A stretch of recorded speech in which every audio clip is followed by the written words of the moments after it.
Welcome back to the class. कल हुए 31, आज देखो 32वां क्वेश्चन। 1 अप्रैल 2014 को अर्जुन लिमिटेड ने 10 रुपये वाले 1,08% ऋण पत्रों को सममूल्य पर 3 वर्षों की समाप्ति के अनुसार निर्गमित किया है। यह निर्णय किया गया कि ऋण पत्रों के शोधन हेतु एक सिंकिंग फंड बनाया जाएगा। विनियोगों पर 4% प्रति वर्ष शुद्ध वसूली पाने की संभावना है, ये इंटरेस्ट है उसका।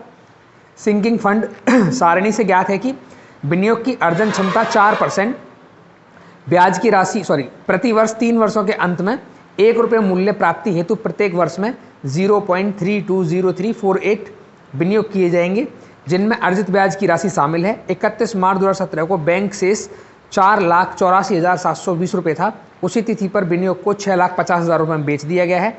ऋण पत्रों का भुगतान कर दिया गया है। ऋण पत्र खाता बनाना है, सिंकिंग फंड खाता बनाना है, सिंकिंग फंड विनियोग खाता आपको बनाना है। पकड़ो, इस क्वेश्चन में एन्युटी वैल्यू दी है। क्वेश्चन कौन सा है? 32। इस क्वेश्चन में एन्युटी वैल्यू दी है। इस क्वेश्चन में इंस्टॉलमेंट का अमाउंट नहीं है, तो निकालना पड़ेगा आपको। Calculation of instalment amount.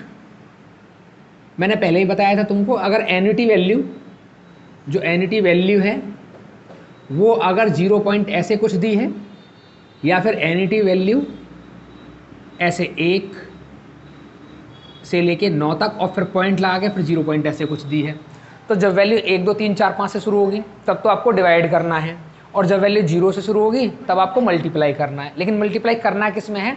जो डिवेंचर का अमाउंट है, डिवेंचर अमाउंट के साथ में मल्टीप्लाई करना है। कितना डिवेंचर अमाउंट है? 10 लाख। तो यहां से इंस्टॉलमेंट कैसे निकलेगा?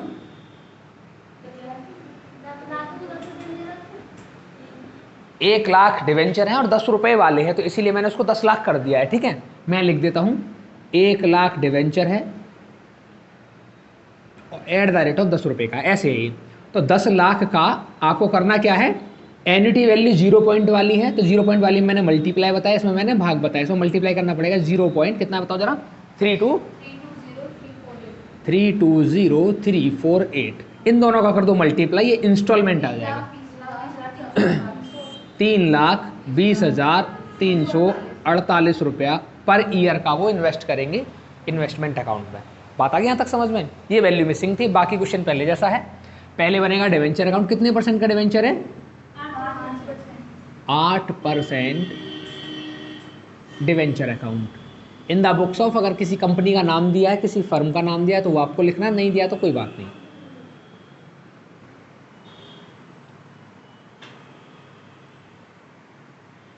विशेष ये ध्यान रखना है आपको कि कितने ईयर का वो डाटा दे रखा है आपको।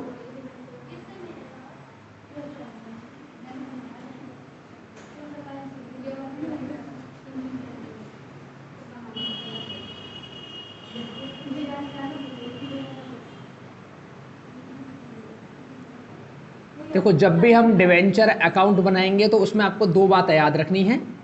पहली बात, अगर डिवेंचर उसी साल में क्रय किए गए हैं तो बैंक का नाम आता है, और डिवेंचर का बैलेंस पहले से दे रखा है तो बैलेंस बीडी आता है। चेक करो जरा क्या कह रहा है वो। 1 अप्रैल 2014 को अर्जुन लिमिटेड ने 10 रुपये वाले 1,08% ऋण पत्रों को सममूल्य पर 3 वर्षों की समाप्ति के अनुसार निर्गमित किए हुए हैं। इसका मतलब बैंक आएगा यहाँ पे। अगर बोलता डिवेंचर में इतना बैलेंस बाकी है, निम्नलिखित शेष पाए गए, है ना, होता है ना, कभी कभी लिखा होता है 1 अप्रैल 2014 को निम्न खातों में शेष पाए गए, तो बैलेंस है वो, बैंक नहीं आएगा। अब तो बैंक आएगा। अब डिवेंचर आप इशू करेंगे तो डिवेंचर हमारे लिए क्या होता है? लायबिलिटीज होती है। जितनी वैल्यू लायबिलिटीज में होती है शुरुआत उनकी क्रेडिट साइड से होती है, और जितनी वैल्यू असेट्स में होती है शुरुआत उनकी डेबिट साइड से होती है। तो बाई साइड से इसको शुरू करेंगे, लेकिन यहाँ हमको लिखना पड़ेगा बाय बैंक अकाउंट। पैसा हमको मिलेगा निर्गमित करने पे। डेट कितना है? 1 अप्रैल 2014। कितने रुपए हैं? 10 लाख रुपए, क्योंकि 1 लाख डिवेंचर है और 10 रुपए का 1 है। इसका लगाएंगे यहाँ पे टोटल। डिवेंचर अकाउंट में और कुछ नहीं आता है, बस डिवेंचर का टोटल करते रहो जितने साल के लिए आपको बनाना है। यहाँ आएगा टू बैलेंस CD, और ये कब आएगा? 31 मार्च और 15 में। अब इधर आएगा 1 अप्रैल 15 बाय बैलेंस BD। कितना? 10 लाख। इसका फिर टोटल करेंगे 10 लाख, इधर भी, यहाँ भी 10 लाख बचेगा। टू बैलेंस सीडी आएगा 31 मार्च और 16। अच्छा ये चेक कर लो कितने वर्षों का डाटा हमको बनाना है, कितने वर्षों का डाटा बनाना है। 3 वर्ष की समाप्ति वो बोल रहा है ना, तो 3 वर्ष का बनाना है। इसका मतलब 1 साल का और बनाना पड़ेगा इधर 16 में बाय बैलेंस बीडी 10 लाख। इसका करेंगे टोटल कितना, 10 लाख, इधर भी टोटल आएगा 10 लाख, इधर भी बचेंगे 10 लाख। ये हो जाएगा टू बैलेंस, सॉरी बैंक लिखना पड़ेगा इधर को, पेमेंट होगा ना लास्ट में जाके 3 वर्ष के बाद में, ये पेमेंट है 31 मार्च और 70। बताओ बात समझ में आ गई। शुरू में पैसा इकट्ठा करो और बाद में साल की समाप्ति में पैसा पेमेंट कर दो। उधर बैलेंस बीडी भी हो सकता है लेकिन इधर बैंक ही आएगा हमेशा, ठीक है। अब इसके बाद में अगला अकाउंट बनाना है आपको, कौन सा बनेगा, 8% डिवेंचर सिंकिंग फंड अकाउंट, और उससे अगला बनेगा सिंकिंग फंड इन्वेस्टमेंट अकाउंट।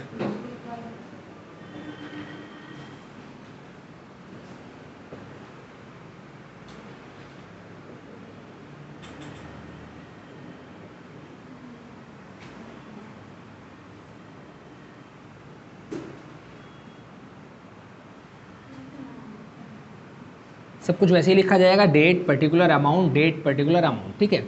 अब सिंकिंग फंड जो होता है वो भी हमारे लिए क्या होता है, लायबिलिटीज होती है, तो इसको भी इधर से शुरू करना पड़ेगा। अब चेक करो क्या सिंकिंग फंड में कोई वैल्यू पहले से दी है, बैलेंस है सिंकिंग फंड में। सिंकिंग फंड सारणी से ये ज्ञात है कि विनियोग की अर्जित मूल्य 4% प्रति वर्ष वसूली 3 वर्षों के अंत में 1 रुपये के मूल्य से प्राप्त की जाती है, ठीक है, जिसमें अर्जित ब्याज की राशि शामिल है। ठीक है, 31 मार्च 2017 को बैंक शेष, ठीक है, उसी तिथि पर विनियोग को, ठीक है। 6 लाख बेच दिया गया है, इन पत्रों का भुगतान।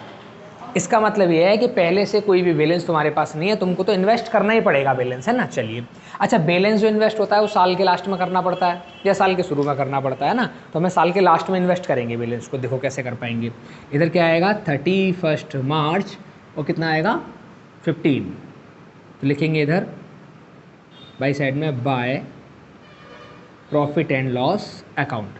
कितने रुपए की इंस्टॉलमेंट है हमारे पास, 3,20,000। अब 31 मार्च में है तो इस पर तो ब्याज मिलेगा नहीं कोई भी, ये तो लास्ट में जा रहा है बिल्कुल, है ना। इसका सिर्फ टोटल लगाना पड़ेगा हमको, 3,20,348। इधर भी आएगा 3,20,348, इधर भी आएगा 3,20,348, और ये क्या रहेगा टू बैलेंस सीडी, और कब रहेगा सेम डेट में 31 मार्च 15 में।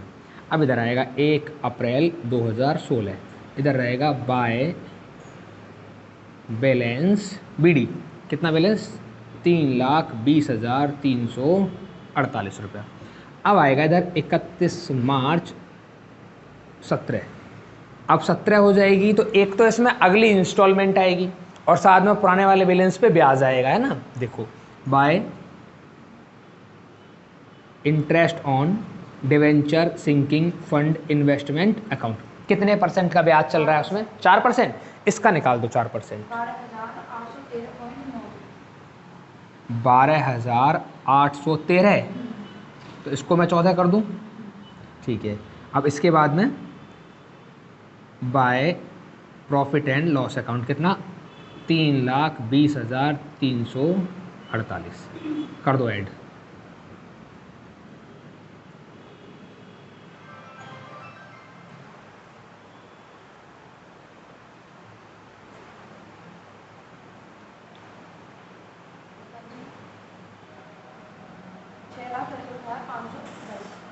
छः लाख 6,53,510, यही वैल्यू इधर आएगी 6,53,510। 53,510। इधर आएगा 6,53,510, ठीक है। ये रहेगा टू बैलेंस CD और ये रहेगा 31 मार्च 17 में, ठीक है। देखो 1 मिनट, ये 31 मार्च 15 है, यहाँ भी 15 आएगा, गलती से 16 लिखा बेटा, 15, ये आएगा 16 और ये भी आएगा 16। अब आएगा इधर 1 अप्रैल 17 में, सॉरी 16 में, बाय बैलेंस BD कितना 6,53,510। अब इस पे इंटरेस्ट लगेगा by interest on debenture sinking fund investment account, लगाओ इसका 4%, 26,140.4 को छोड़ दिया है, और by profit and loss account कितना 3,20,348 कर दो ऐड।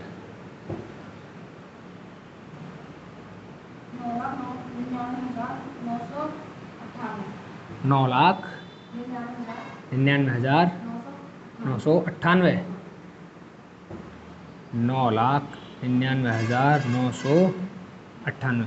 इधर बैलेंस छोड़ना पड़ेगा क्योंकि अगला जब अकाउंट बनेगा तो लॉस और प्रॉफिट आने वाला है इसमें, ठीक है। अब बनाएंगे अगला sinking fund investment account, 6% debenture sinking fund investment account.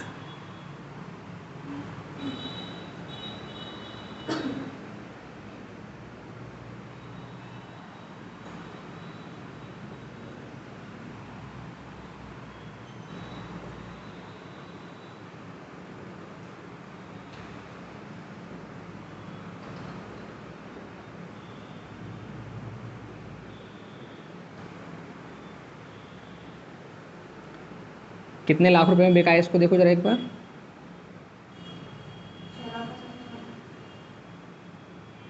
6,50,000। Loss कितने का है और प्रॉफिट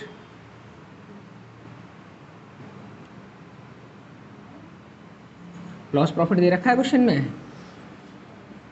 सबसे नीचे आंसर में दिया होगा लॉस और प्रॉफिट 3,510, ठीक है। चलिए यहाँ तक बात समझ में आ रही है। अब देखो जितने भी इन्वेस्टमेंट होते हैं सब कैसे होते हैं, असेट्स होते हैं, तो इनका बैलेंस कहाँ शुरू होगा, डेबिट साइड से शुरू करना पड़ेगा हमको। बात समझ में आ रही है यहाँ तक। चलो अब इसको इन्वेस्ट करेंगे हम, तो पहली साल में तो हम कोई इन्वेस्ट कर नहीं पाए, इसको तो एज इट इज कॉपी करना पड़ेगा हमको, लिखेंगे इधर। अब ये हो जाएगा 31 मार्च 15 में। याद क्या रखना है कि यहाँ तो जहाँ जहाँ P&L आता है अगले वाले अकाउंट में P&L का नाम चेंज करके बैंक कर देते हैं उसको, क्योंकि हम किसी को इन्वेस्ट कर रहे हैं पैसा, है ना, तो बैंक के थ्रू करेंगे। याद क्या रखना होता है कि ये दोनों वैल्यू एक साथ आती हैं, ये दोनों वैल्यू है ना, इसमें तो कोई वैल्यू है ही नहीं, इंटरेस्ट की सिंगल आएगा ये तो यहाँ लिखेंगे टू बैंक अकाउंट, कितना रुपया 3,20,348। अभी 31 मार्च में है तो इस पर तो कोई ब्याज व्याज मिलेगा नहीं, इसको ऐसे ही रखेंगे 3,20,348। इधर भी आएगा 3,20,348, इसको यहाँ लिखेंगे 3,20,348, और ये क्या हो जाएगा बाय बैलेंस CD और 31 मार्च 15।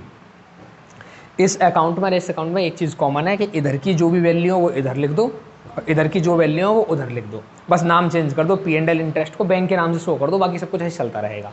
और 1 साल कम का बनाना पड़ेगा, ये 3 साल का है वो 2 साल का ही बनाना है, बस ऐसे याद रखो, ठीक है।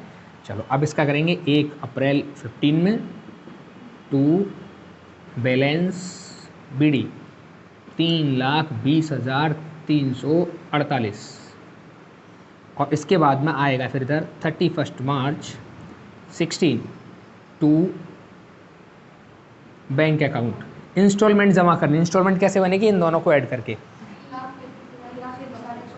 3,33,162। कैसे बनाए ये, हाँ 3,20,348 प्लस 12,814 को ऐड करके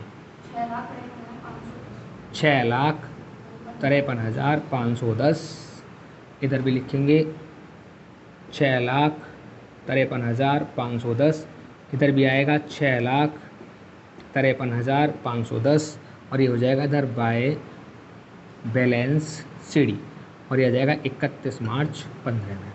फिर ये इधर आएगा 2 साल का तो बन गया, लेकिन हमको जाना पड़ेगा, अच्छा 31 मार्च 16 इधर आएगा 1 अप्रैल 2016 टू बैलेंस BD कितना 6,53,510 रुपये।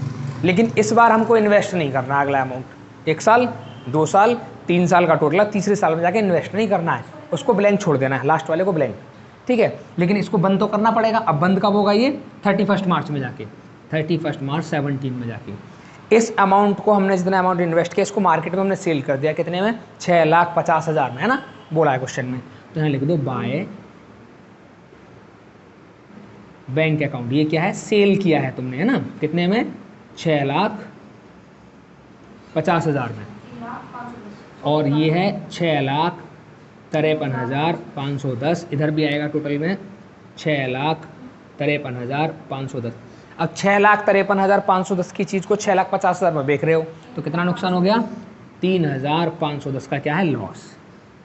बाय और ट्रांसफ़र कहाँ हो जाएगा अभी, इधर ट्रांसफर हो जाएगा सिंकिंग फंड में, है ना, by loss transfer to debenture sinking fund account, investment से ट्रांसफ़र हो रहा है। अब ये वैल्यू इधर ट्रांसफ़र होके जाएगी, इसे यहाँ लिखेंगे टू किस डेट में है 31 मार्च 17 में, to debenture sinking fund, investment से आया, अकाउंट से क्या आया लॉस, कितने रुपए 3,510 रुपये का। अब इसमें से इसको हटा दो, यहाँ बनेगा टू जर्नल रिजर्व अकाउंट, ये ट्रांसफ़र वैल्यू है,